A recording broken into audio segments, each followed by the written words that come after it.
Hello, welcome to Do It Yourself channel.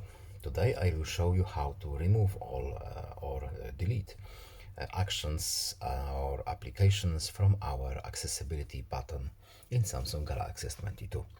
So we are talking about this button right here. We can simply tap this button, then go to Edit Shortcuts, and here we have our actions and applications. We can add whatever we need and it will appear here. Of course, we can remove it the same way. And as you can see, our options will change from here.